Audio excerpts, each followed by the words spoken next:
We're here for the episode of the Who Art Thou podcast. We're glad to have Casey from Dry Socket on the podcast.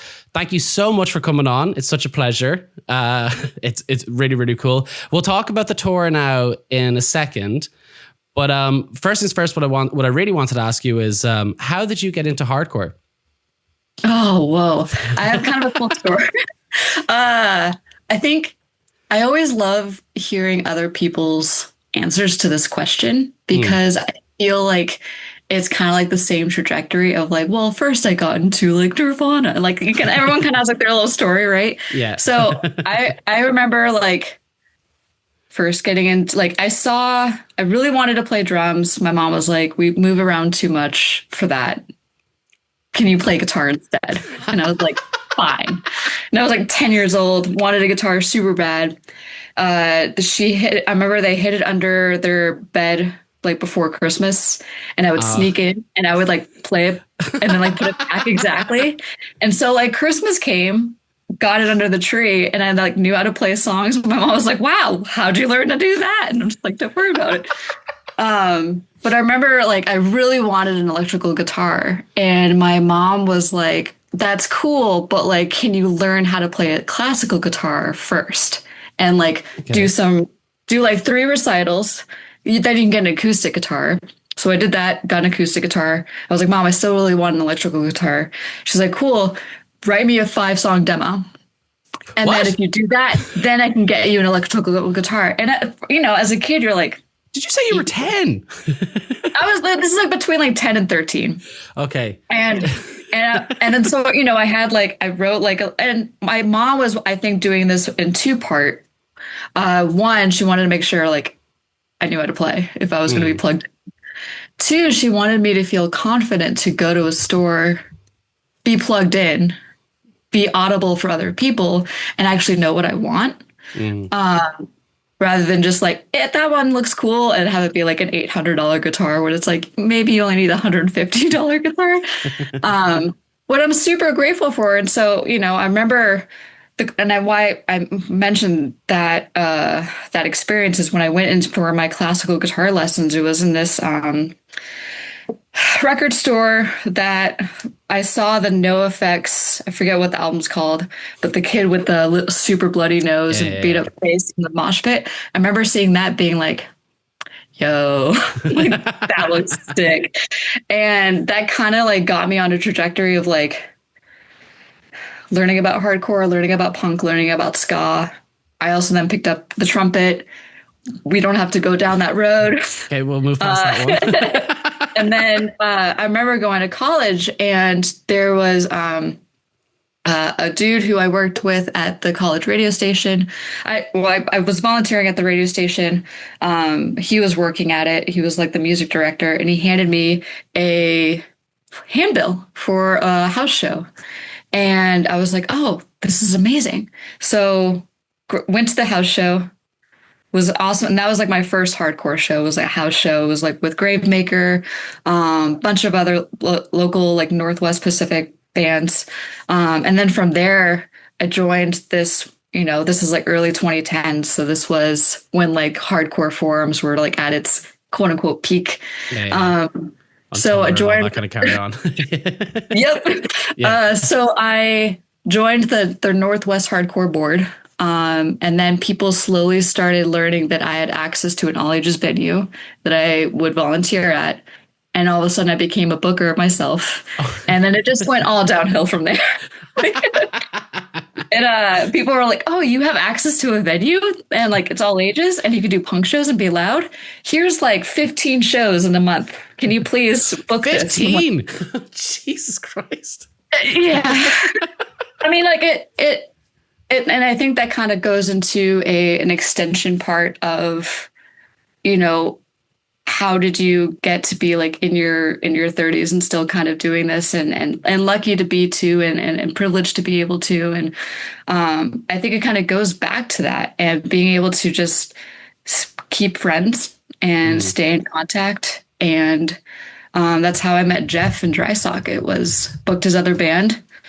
We just got along. We kept in touch. And then I'm sure we'll get into that. But when they needed a bass player, he was like, what are you doing? Yeah, and I mean that's kind of how I got into hardcore. It was just like fate and what my ears always kind of wanted since I was little. Yeah, hardcore is one of the funny ones where because I didn't know I was listening to it for ages. Because when I was younger, I just wanted something fast and loud, and I was listening to Dead Swans. We had a hardcore band called Wounds that were from Dublin, but the big one was a band called Trash Talk, who you probably know. I remember them winning. They won the Kerrang Award for Best Newcomer, Best International Newcomer for Eyes and Nines. I heard Explode for the first time. I was like, what the fuck's that? But it was only like 5 years later that a friend of mine was just like, I was like, oh yeah, because I don't know why. I just assumed that anything fast and loud was just metal. And my friend was like, no, that's not fucking metal. That's hardcore. I was just like, oh. So I was listening to all these bands and I was like, oh, that's hardcore. Okay. I wonder why it sounded different. It's only recently that I started going to the shows, though, and the shows are a whole different kettle of fish. But what I ask you, because obviously your band's from Portland, I was like, what's the hardcore scene for somebody like? Because my knowledge of Portland is Portlandia, which obviously is not a hardcore thing. So, what's the hardcore scene like there? Portland's pretty cool. There's a ton of all ages venues, which is really rad, and a lot of kids show up. There's a lot of really cool bands that have different type of members in it, and it's very, very supportive. It's pretty rad. Because you obviously you come from like a DIY nature. I was just wondering, like, what's one of the most kind of important aspects of being a DIY band to yourself?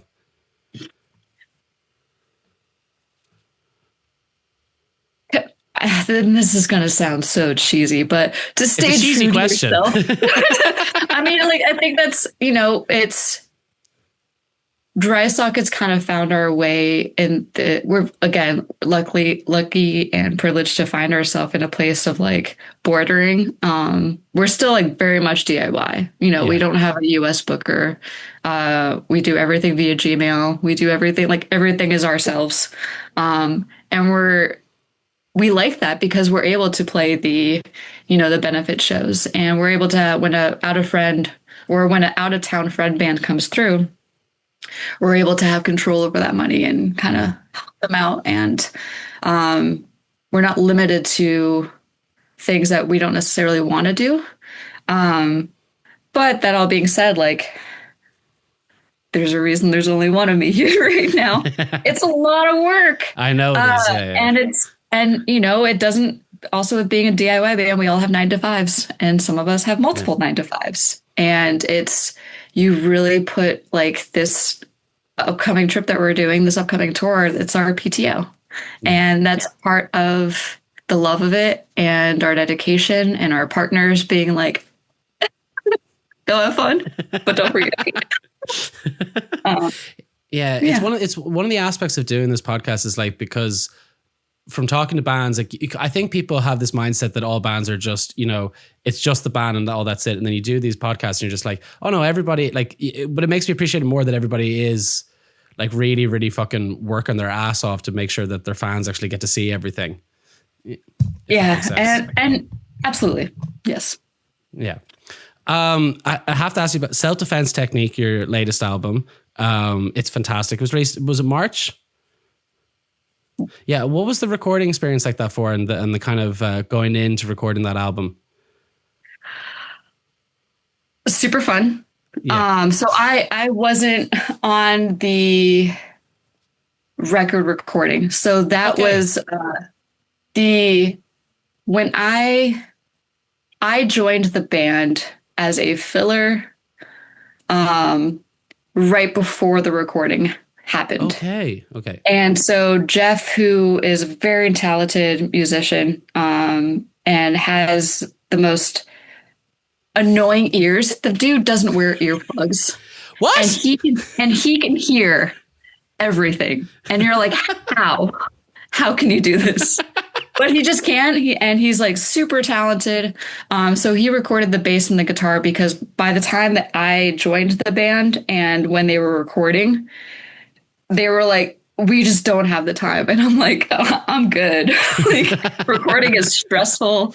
It's fun, but I was fortuitous enough to be invited to like hear the songs be able to critique on recordings, being able to be like, hey, you know, as a fresh ear, this is what I'm hearing that maybe y'all haven't been able to hear because you've been hearing this over and over and over again. Yeah. So I was very lucky that they invited me into that process, and being able to be like, hey, Danny, what about this part happens right here instead? Like my brain wants to hear this. And it's like, there's just something missing. Like, so I was still involved, but I wasn't like in the room, fortunately. That's all right. Yeah. How did you end up joining the band then? They had a previous bass player that had life stuff happening, and they were just like, I need to not be in this band.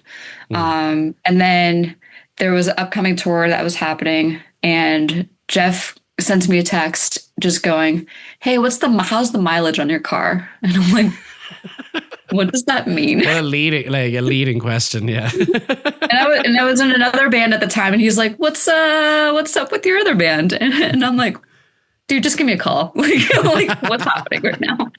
And he kind of told me what was going on. And he's like, well, you know, like so-and-so is like having some life stuff, and they have to take a pause, but we have these tours. And I need someone that I can just like send the set list to. You can learn it. We can finesse a few things, and we can be good in like 3 days max. And I was like, yeah, totally. And my other band had played with Dry Socket before. I had known Jeff for a very long time. I know Danny as well. And so it was pretty easy to go through. So I actually live in Seattle. I live like maybe about 3 hours north. And then, so, you know, I go down for practices. I go down like right before tours. We do like a little cram sesh, do the tour. But it's been very nice. And I've been very lucky. I think Dry Socket's also been, at least Danny and Jeff have been doing what I think is a really good job of looking at people that have been in the scene for a while and have put forth the work and just haven't had the break for XYZ reason. So we've been going through kind of like a slew of fill-in drummers recently. And the person who's going to be joining us on drums this upcoming tour, his name's Jeremy. He's in a band called All Beat Up down in San Diego. I know that band. And yeah. He is such a good drummer, and I'm so excited to hang out with him. Yeah, great band. So he's going to be doing drums for us on this tour. He's never, I mean, not counting Mexico, but he's never gone like overseas and kind of played internationally. So we're like, hey, we got this really cool tour coming up. Do you want to come into the spy space? And he's like, let me check my planner. Yeah, just the Pope shit. Obviously. So I mean, they're trying to like include as many people as they can, like on this wild ride that we've been lucky to do. That's awesome. Which is super rad. It's like, hey, you put in your time. We know we can send you a set list, and you're gonna give a fuck. And also, like, you know, if a kid comes up to you and is super stoked, you're not going to be a butt, and you're going to be also stoked, and you're going to stay for the other bands and like the other bands, and you're going to appreciate, like, as a promoter, like how much work went into this. Like I think that also kind of ties into what you were talking about with the DIY. Like, we've all been a booker, we've all been a promoter, we've all been, you know, quote unquote stuck behind cleaning up after the show. And being a DIY band, like, you appreciate every facet of that, and you know how much work goes into it. So it builds that community of no matter where you're at, kind of copy paste throughout the world. Oh, of course. Like it's funny. Like, I've only been doing shows now. I did a few charity shows, but actual promotion shows for like a year and a half. And I kind of went in going like, I know everybody, I know all the bands that are here. I hope it's kind of straightforward stuff, and then it's not. Like, it's quite complicated. And it's fun, but I don't think people appreciate how difficult it can actually be sometimes. Like, with getting everything organized.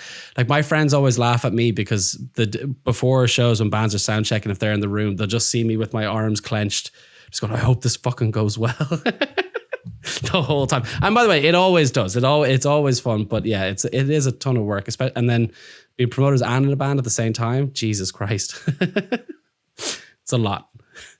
What for yourself? Like, what was like going into joining Dry Socket? Like, what was that like that feeling going in for a band that's kind of, you know, there's quite a lot of hype around them?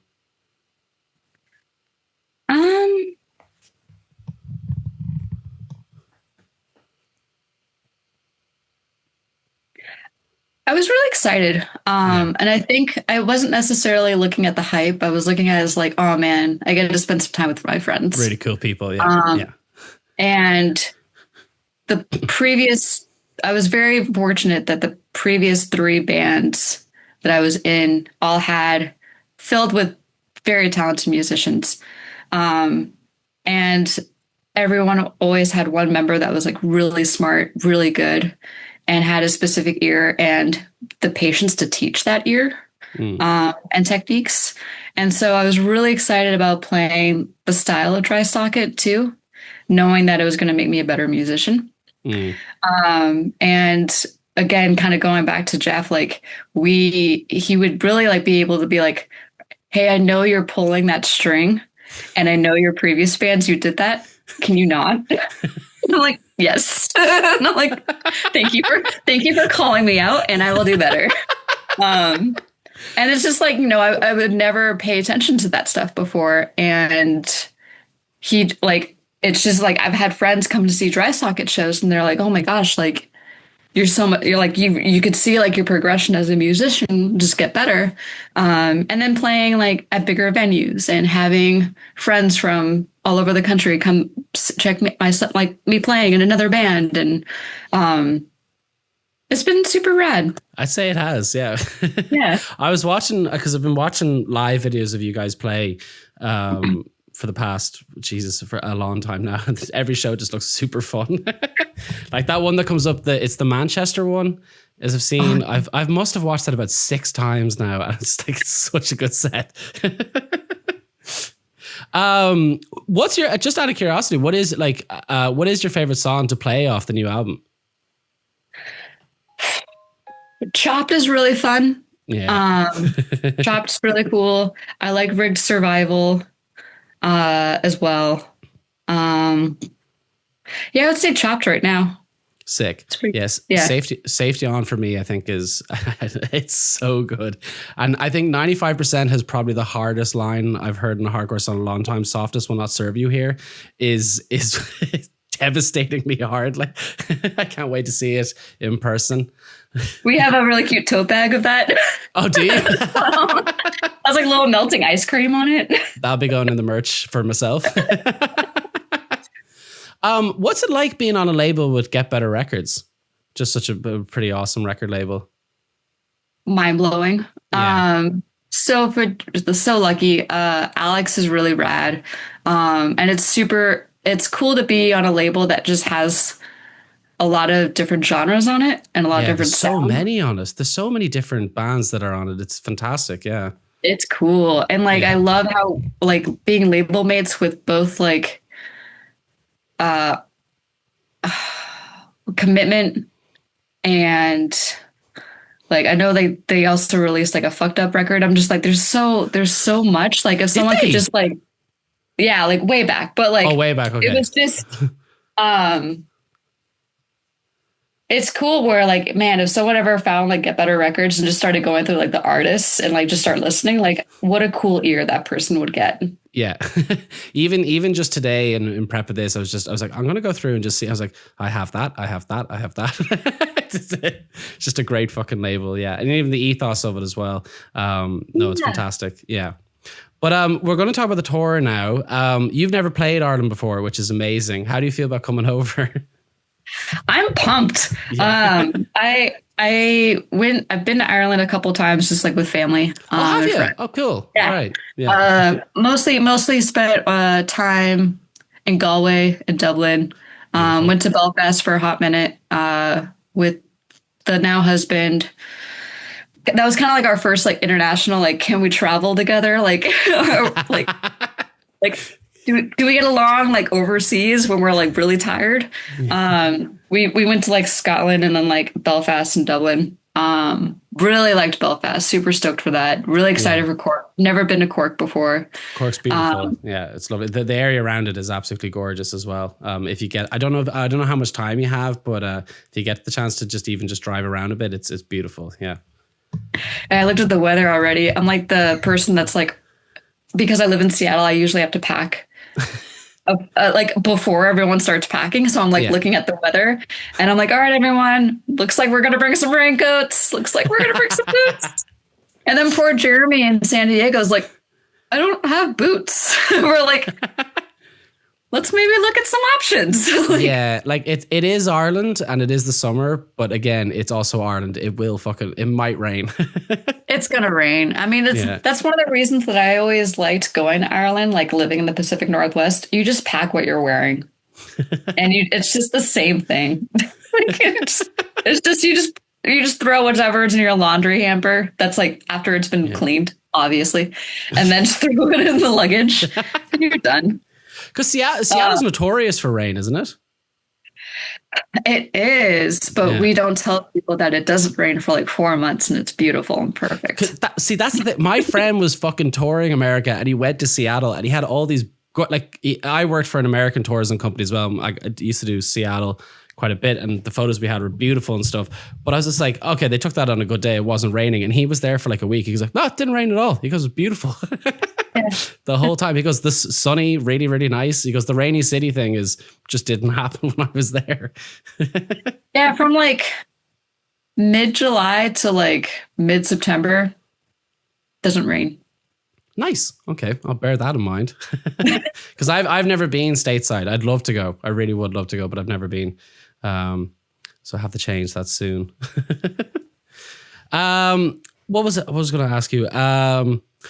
So this is the portion of the podcast. Oh, and actually, sorry, no. Before skipping on that, so we need to go over the show. So the Cork date is the 29th. Yes. I think. Yes, and then Dublin's the 30th. I'm so glad that room is. So they got a new light rig recently. I was doing a show there like last month because they didn't have it the first time I did a show there. It's called Lost Lane, by the way, for anybody's listening. And they didn't have it the first time, and then the second time I was there, I was watching the band, and I kind of went, what the fuck's going on with all the lights? And the manager was like, oh yeah, that's new. I was like, what?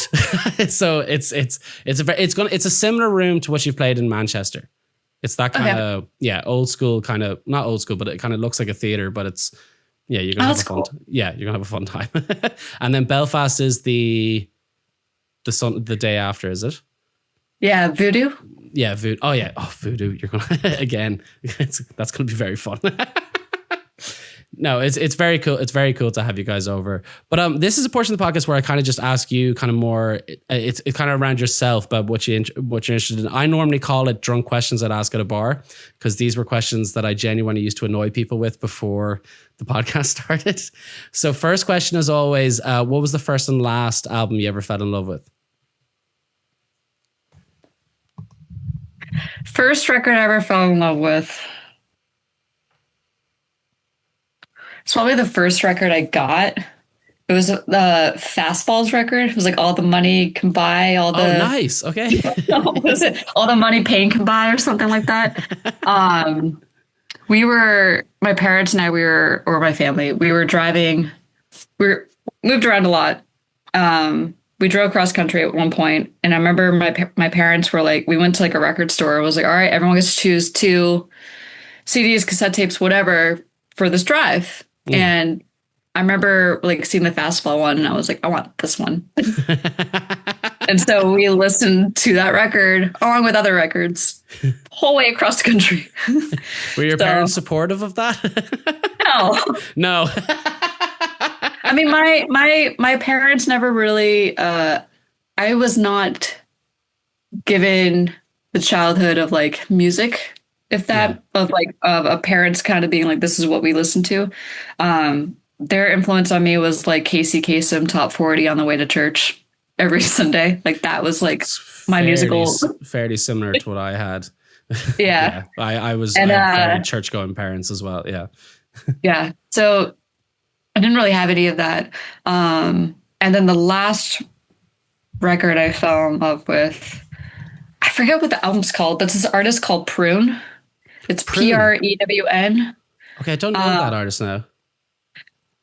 It's like she came out with this record, for spacing out what the record's called. It came out like late, I think like October last year. But it's like if Tegan and Sarah wrote OK Computer. Oh, what the fuck? Okay. Yeah, right. And it's just like and she has like I saw her recently for the first time in Seattle. Fantastic show. It just like she screams like to be an artist that would open up for like Courtney Barrett or something or Barnett, like at an outdoor festival. Like that's she's gonna blow up. And like I remember just seeing this being like, God damn it, I'm not gonna be able to afford it to see her in the future. But yeah, she has a new record coming out, I think later or pretty soon. But yeah, that record is just it's like main character walking through an airport vibes. Okay. I have to check that out. That sounds amazing. Yeah, it's really good. Tegan Sarah and OK Compute, like two fucking okay. That's a weird mix though. Yeah, it's I think it's like just the like loop pedals that she uses. There's like also a cellist in it. Not on all the songs, but like enough where it's just it gives like that ambiance for it. And her vocals are fantastic. Her lyricism is rad, and yeah, recommend it. No, don't want too many spoilers. Yeah, no, fair. No, I'll listen to it and let you know how I get on with it. One of the questions I want to ask, because I've been watching so many videos of you guys play, I was wondering, like, what's one of the wildest shows you've ever been at? It doesn't necessarily have to be one of your own, by the way, either. I will. This one comes to top of my mind. It's probably not the one I'm going to think of after this is done, though. But so Dani does this really rad fundraiser every year called Beach Party, and it's always a fundraiser for the Northwest Abortion Fund and Clinic. And this past year we did it, and we opened up. I invited a ton of my babe friends down from Seattle. I'm like, hey, everyone, like, what if we all come to the show? Every band is a femme on the mic. Fantastic. So and I just brought like a bunch of like friends that are in the hardcore scene and or in music scene just in general. Like they go to punk shows, and they all got like a big house and big like or hotels, whatever, nearby the venue. And then when we were playing, I was like, just line up like on the side stage because there might be like stage diving. I don't want you guys to get hurt. We're all like in our 30s. Just be over here. Yeah, my stage diving times are long gone as well. I gave him like little like, I'm just like, no. Right. I know you see sometimes kids going off and you're like, damn, you're still on your parents' insurance and like Godspeed. You're under 25 and it shows. Yeah. Like, no, but so, you know, we like all of our like friends, we kind of gave them like little like poppers, or we gave them like little like, you know, confetti cannon things. And we started off the set with Sum 41. Sorry, I thought you meant poppers as something else there for a second. I was just like, what the fuck? No. Yeah, we just didn't know. It's but we sorry, go on. No, you're good. We started off the set with Sum 41 Fat Lip. Sick. And why I mentioned the stage divers is because I had one friend in particular that was very like, I don't want to get hurt. Like I can't afford it. And I'm like, just be right here. You're good. Yeah. And song starts. Dude gets on the stage. Dude jumps off the stage. Knee is separated from his body. Oh, Jesus Christ. And we're playing, and I see the stage diver, and we're like, we stop, and we're like, are you good? And everyone's like, he's fine. We're like, okay. Find out later from the friend who was like, I'm going to die, is like, I would have died. And this dude was like, I mean, he wasn't like a big dude, but he was just like super tall, buff. I guess he also does like independent wrestling too. So maybe he was like, I know how to fall. Didn't work that night. But yeah, that was kind of a wild thing of just looking up being like, oh, that happened. Okay. Okay. And then to play. I remember, it's funny, like, because stage divers is one of those ones, like when I was younger, like did it a few bits, but I got knocked out doing it once. So I was like, I'm never doing that again. I got kicked in the head by somebody who did it. But what was it?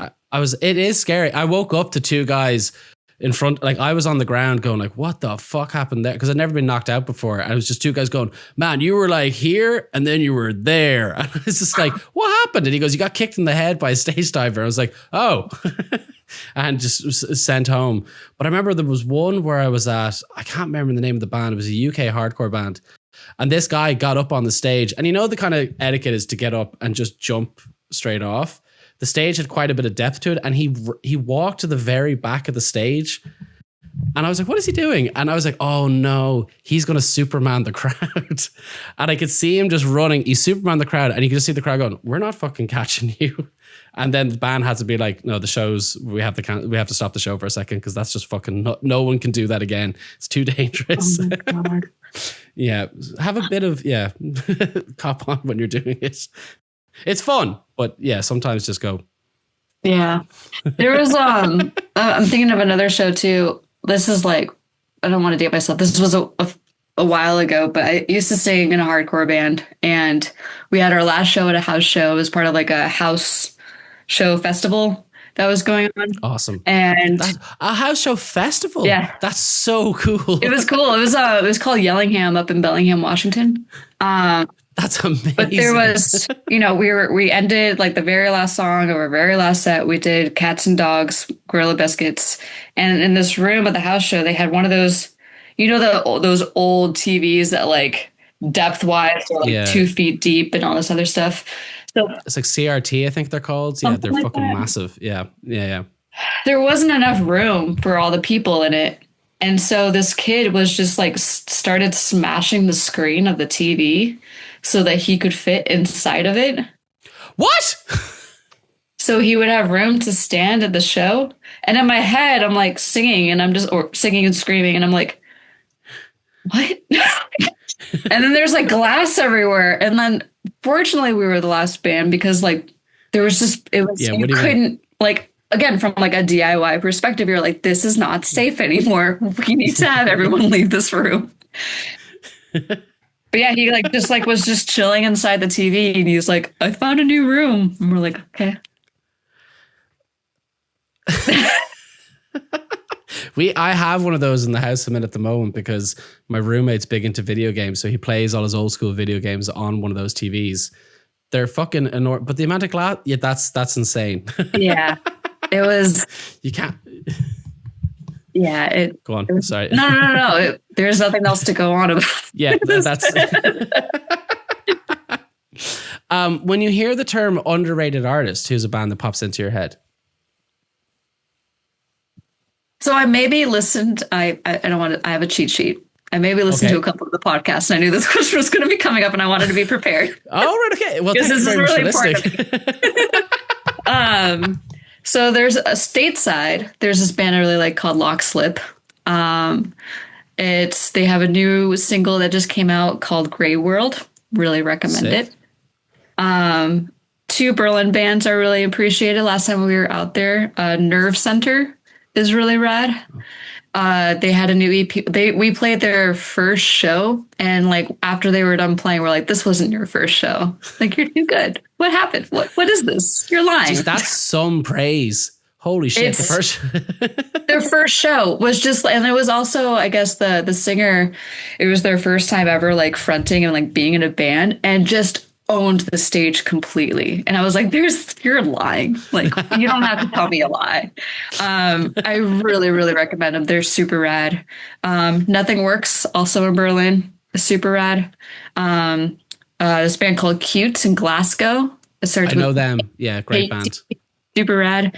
And then a new Seattle band that I really like. It's called Coping Method. Okay. They just had I think like a 3-song demo come out. Also recommend that.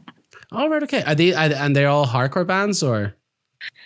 In the punk genre of like hardcore and indie hardcore and all that. It all branches off. Mm. Berlin's the only city I've ever been to where I've never been able to see the stage, because all the men are just so gigantically tall. That, and also in Sweden too. I was just like, everyone's so tall here. I remember I went to see Charlie XCX before she was like the massive pop star that she is in Berlin. I was with a friend of mine. I was just like, what the fuck? I was like, I can't see the fucking stage. And she goes, now you know how it feels. She's like, how does it feel? I was like, not great. Good show though. Very good show. But yeah, the men are just here. Like, but yeah, Berlin, even just for gigs, I think is fantastic. It's such a cool little city, what they have going on there. Being that you've listened to the podcast, you probably know what the next question is I'm going to ask you, which is what was a favorite live band you've seen recently?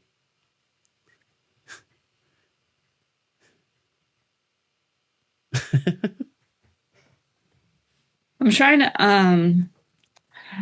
to think. There's been so many good ones, but I'm like the word that's tripping me up is recently. Yeah, I mean that this Seattle band Coping Method, again, they just like really like owned the stage, especially for being like a newer band.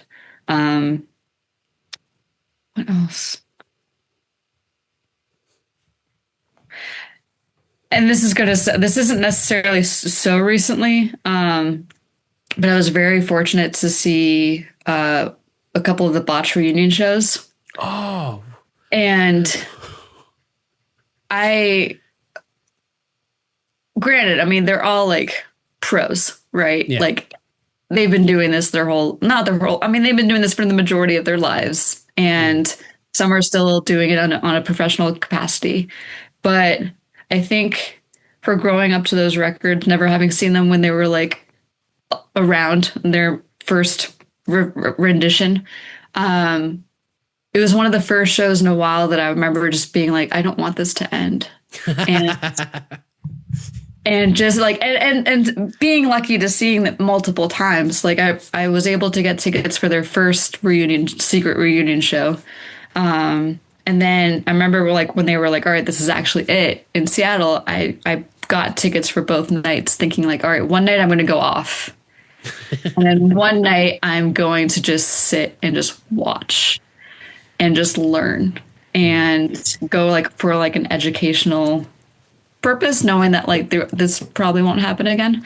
But just I was just how they all worked with each other and were able to know where everyone was on the stage at all times, and the precision of everything was just like unbelievable. I mean, again, they're pros. Legendary band, yeah.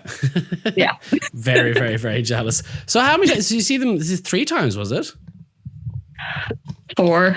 4? I have a problem. Yeah. No, that's not a problem. I like if I could see one of my fucking favorite bands 4 times in a row, I absolutely would. Like I know.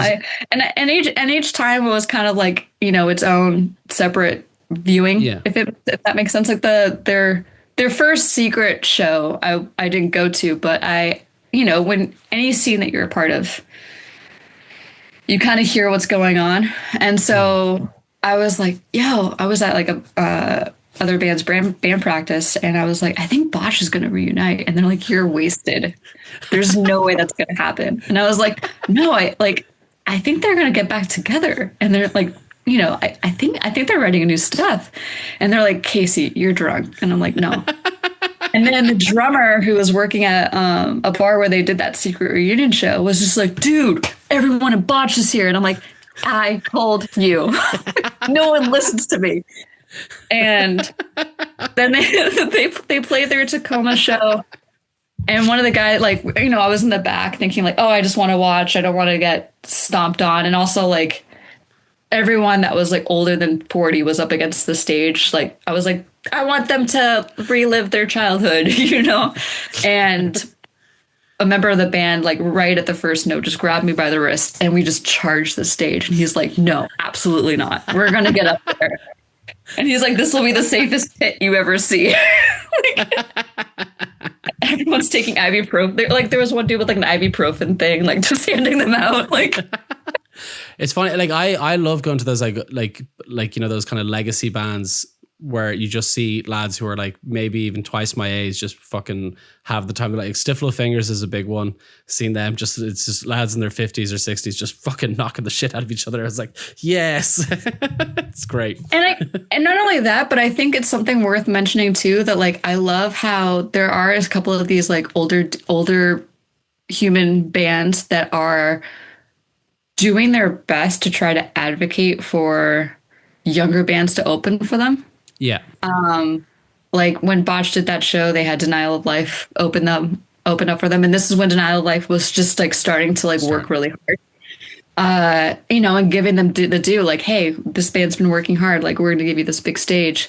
Gorilla Biscuits does the same thing. They always try to have like a younger band. And like, I think it's a really good way of having, these old heads, quote unquote, like still be part of the scene. Like, hey, go buy their shirts. We know you have jobs.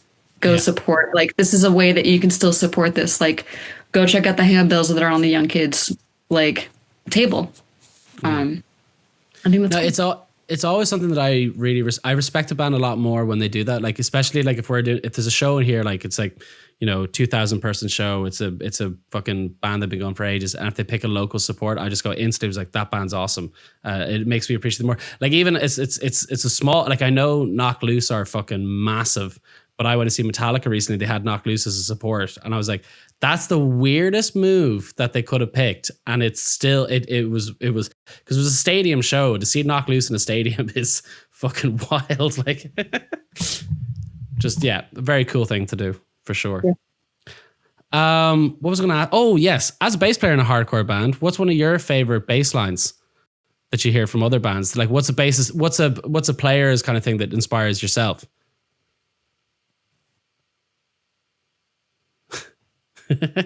None. I mean, I feel like I don't want to go down the route of just like praising everything Botch, but like Brian Cook, I really look up to. I know I'm just like such like a. That's all. That's perfectly fine. Don't worry. They're they're not. It's like you can praise Botch all you want. They're a fantastic band. I think Brian Cook, and I will also add in Tara from Disembodied. So. I kind of going back to the very earlier part of the podcast interview, I grew up playing guitar, and I would, in high school, I remember there was this, it was 8th grade. It was middle school. This kid comes up to me and he's like, you're a girl, you need to play bass. And I was like, what the fuck? Like Dragon Ball Z, like fucking like Goku, like going off. And what a weird fucking thing to say. Agreed. Anyway, so he's like, oh, you need to play bass. You're a girl. And I'm just like, I will, in my brain, I'm like, I will never play bass. Bass is dumb, da da da. So I only played guitar. And then in college, one of my really good friends, he was like, hey, Casey, you need to play bass. And I was about to go, rah! And he's like, everyone I know plays guitar. No one plays bass. I know that you can pick it up on it. And if you play bass, there's no one that plays bass. Buy a bass. And I was like, oh, logic. And then he showed me Disembodied, and he was like, look, like, here's an example of what you can do. And I was like, oh, Disembodied is sick. Tara is sick. And I was able to see Disembodied. They came out to play a festival called Rainfest in Tacoma. And I'll never forget just seeing like Tara's bright pink sparkly bass with pink strings on it, and I was just like, this is the cool, and like it was just dropped low to her knees, and I was like, this is the sickest thing. Yeah. And I remember after the set going up to her being like, I love you, and just running away really fast. And I remember her yelling like, you can talk to me, and I was like, no, I can't. Just like beelining it completely. I think I would want to see Disembodied so bad if they would come up and then I just like give myself like that little space. But that was kind of like I would say those are like my two like bass kind of people that I look up to. Yeah. And as far as specific lines, I mean, anything from them, they're heavy. They're very good. By the way, I'm with you on like when you meet a band that you love, the amount of time, because friends of mine are like, I never shut the fuck up talking. But then you put me in front of somebody like I really, really love, I just can't speak like at all. I remember meeting Dylan Walker from Full of Hell, and he's kind of looking at me. I was just like, I think you guys are like really good. He's like, okay. And I was like, that's it. I did pretty much the same. Just walking away. And my friend was like, what the fuck was that? I was like, I don't know. I think that's also like something that's from being in Dry Socket. We're being like, again, I can't say this enough, like how lucky everything's been. Like when this band started, I know that they didn't think it was going to be what it is, or what it's kind of becoming. And we're constantly being in rooms where we're like, oh, you wrote that one riff 10 years ago that changed my life. But you're saying that internally. Yeah. And then you just kind of like overhear them and you're like, oh, it's just a human. And they're, they have a dog. And if anything, it's like, let me see a picture of your dog. Let me see a picture of your dog.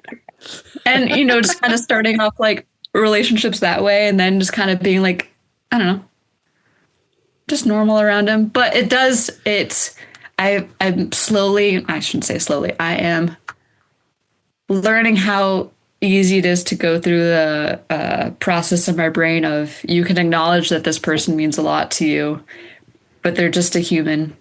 Yeah. And they might have wrote the sickest breakdown that your brain heard in this particular year. But maybe they were going through a thing and you can learn about that thing. You can I've gotten better. I used to be horrific at it though. Like it would just, as I said, it would just be me going, but kind of through, to be honest, through doing the podcast, when you talk to these people, you just learn that they are, as you just said there, they're just people. Yeah. And kind of living their day to day as well. Yeah. And I think they appreciate it more when you don't kind of go, as well, just have a normal human interaction as well. Now, the last question I have for you, and you it's funny you just mentioned it there. I was like, what is your favorite breakdown? Strife's Blistered is my favorite breakdown. I don't think I know that one now, to be honest. It's Strife. Strife. I have to check them out. I don't know them now. They're it's Strife Blistered. They had this breakdown that's like so simple, but it's just you want to punch a wall. And it's so pretty and cute, and it's really mean. And Matt, who plays guitar also now in Dry Socket, we were kind of going back and forth on like breakdowns that we like, and he kind of comes from more of like a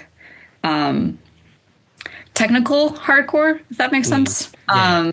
Kind of background, and he, for his whole, we joke around about this all the time, where our other bands never in 4/4 try to avoid power chords, like complicated because you've been playing it for so long, you want to like try something new. And then he's like, yeah, we joined Dry Socket, power chords, traveling the world. We're like, fucking power chords, man. And so like we'll be in the back, and he records and he mixes for a living, and so he'll be in the back, and he'll just need like an ear refresher or like some ear bleach. And so he'll be like, hey, Casey, what's your favorite breakdown right now? And so we'll go back and forth. And I'm always like, Strife Blistered. It's my favorite one. Oh, good. It's funny with me, like I'm not a particularly angry person. And like friends of mine always comment like, because they're not metal or hardcore heads, like, do you ever get angry listening to music? And I was like, there is one, which is the breakdown on Aluminium Branches by Cloud Rat. Every time I fucking hear it, I can feel myself just going, it's so heavy. Get out of my way. Yeah, literally like just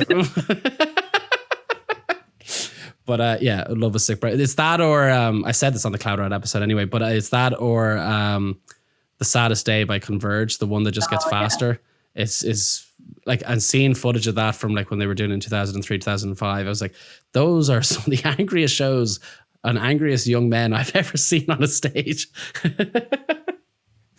And still doing it. Still doing it.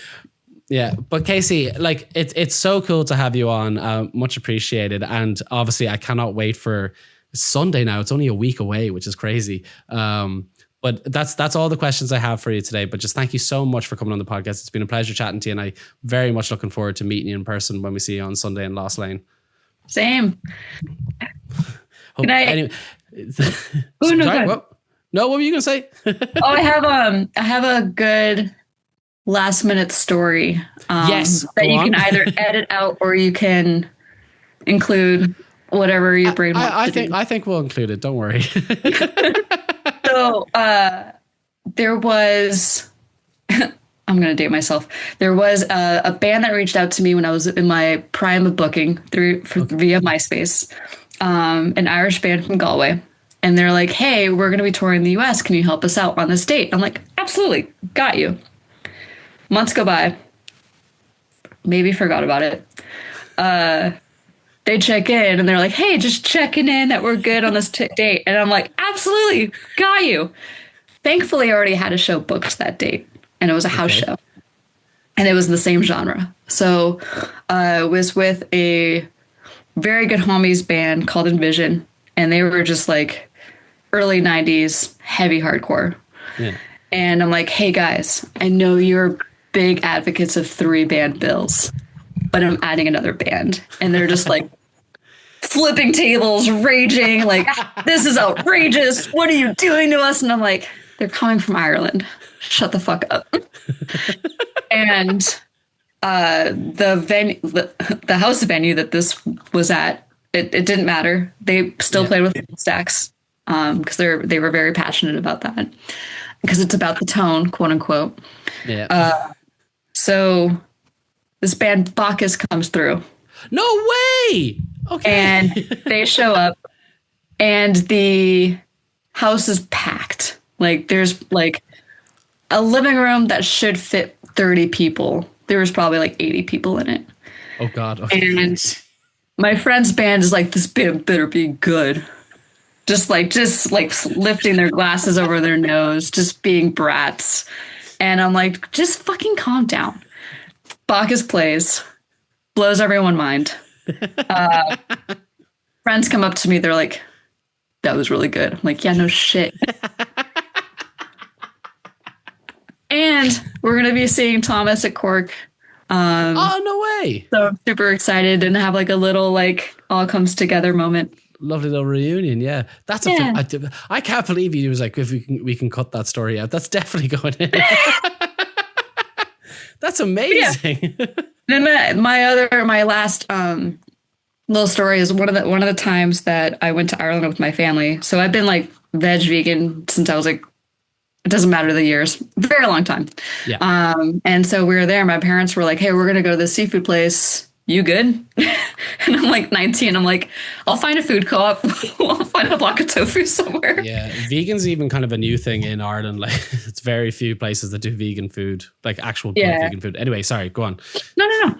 So I was like, I'll find a food co-op. There'll be vegetables or something I can throw together. And I'm wearing a Shook One shirt. And I walk in, and the guy behind the desk is also wearing a Shook One shirt. And we just go, hey! And we have a lovely conversation. Find out later he moves out to Vancouver, BC.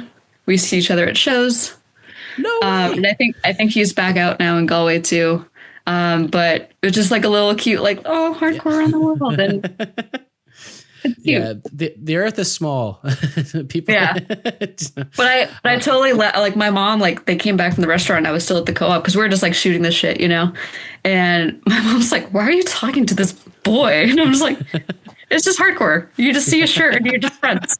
Like, is it on that like the world is small thing? I was out for pints with my friend Zach. And this guy just comes up to me and he goes, "Are you Barra who does the Who Art Thou podcast in an American accent?" I was like, "Who the fuck are you?" I was thinking it was Bill from Caritzis, a band I'd interviewed last year, a sludge band. He's like, "I just happen to be in Ireland at the moment. I just met you on one street." I was like, "What the fuck?" I love shit like that. Yeah, it great. Makes me so really happy. Great. Because the funny thing, Zach was just like, my friend Zach was just like, what was that? Like, how did you know him? It's like, I interviewed him like a year ago. He's like, oh. It's just mad running into people like that. But Casey, like, because I know it's very early for yourself, but I really, really appreciate you coming on. And as I said, I'm very much looking forward to Sunday's going to be sick. It's going to be very fun. And the whole tour, you're gonna have a great time with the whole tour. The whole tour is going to be really, really fun. But thank you so much for coming on today. Of course, thank you so much. Oh no, I was going to say thank you so much again for reaching out and coordinating this and kind of spending your Sunday evening talking with me. We're like really looking forward to all the Ireland shows, and it's going to be kicking off 29 shows in 2 months for us. So we're fucking 29. Ready. Yeah. We just did the math last night. We're like, we're fine. Everyone take your zinc. Yeah. Well, best of luck with the rest of the tour as well, obviously, of course, as well. But I'll see you on Sunday. Thank you very much. Bye.